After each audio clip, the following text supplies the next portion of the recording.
I've invited you to the studio here at the Council of Europe in Strasbourg because I would like your opinion on what's going on when it comes to the refugees traveling throughout Europe and when they are entering the Danish territory, receiving what I wouldn't call just warm welcomes, but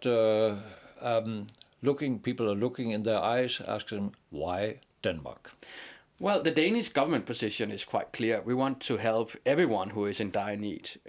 We have all seen the pictures of families trying, putting their life on the line to go over the Mediterranean, to go to Europe, and trying to find shelter in some way. But I also got the opportunity to visit a refugee camp in Jordan just 4 months ago. And I talked with them and I actually asked them, why don't you try to leave too? Mainland Europe. And they said, well, we really want to, but we cannot afford it. And then it's one of the main problem, in my opinion right now, is that we have human smuggling, where people pay a lot of money to be, being transported up to, especially in Northern Europe, Denmark, Sweden, and so on. And that has created, for lack of a better word, a human wave of people coming up through Europe.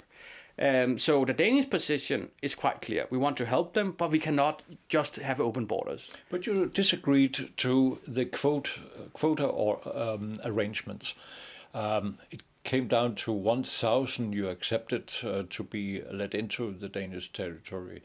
Why that low figure? Well, you have to take into account that so far we have actually been the second largest country in the world in accepting Syrian asylum seekers if we look per capita.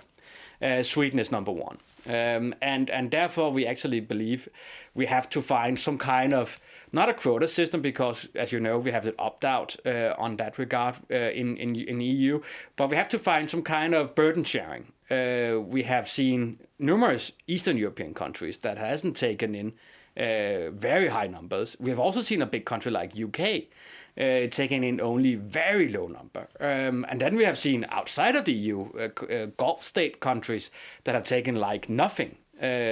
So I actually believe, and the Danish position is, that we need some kind of burden sharing. Otherwise, the asylum seekers will try to go where the benefits are the best. Is burden sharing, do you by that mean, for instance, supporting camps in the neighboring countries to the conflict areas? Yes, absolutely. We actually both want to financial support that. If it's going to be under EU flag or a UN flag or whatever flag, it is important that we, especially in Turkey, where we have room to build more refugee camps. We have to give financial support to the Turks so that it's possible to build these camps and have sufficient shelter for the people who need it, so they don't need to go to mainland Europe. The Danish Minister for Integration put advertisings in Lebanese newspapers in an attempt to avoid that people came. Why? Well, because we've seen that a lot of people haven't been well informed about how the new government position is regarding what kind of benefits you get. Government in Denmark. Exactly. Not in Lebanon. Not in Lebanon, but a new government in Denmark, exactly. And therefore we feel it was important information-wise, because every refugee who has reached mainland Europe are very informed. They have almost all smartphones, are on Facebook, and are quite informed about how the benefits and where are the best benefits. And the new government in Denmark, just a couple months ago, actually lowered the benefits quite considerably, because we want to have not closed borders, but close them a bit more, because Denmark is a small country. We cannot just keep receiving asylum seekers in great numbers, but we want to help them close by to, for example, Syria via refugee camps. Are you hoping for skilled people to have access to the Danish market? Yeah, we do. Immigration is still very important, also during this new government in Denmark, and especially skilled laborers, of course, engineers and people with skills like that. So we believe it is important that we try to find skilled labor. Is that through an old classic system of immigration, or is it via the asylum seekers right now?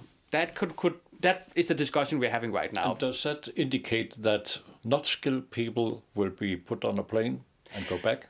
That is something we're discussing right now. Not that they are being put on a plane back to Syria, because that is impossible, of course. But for instance, West Balkan?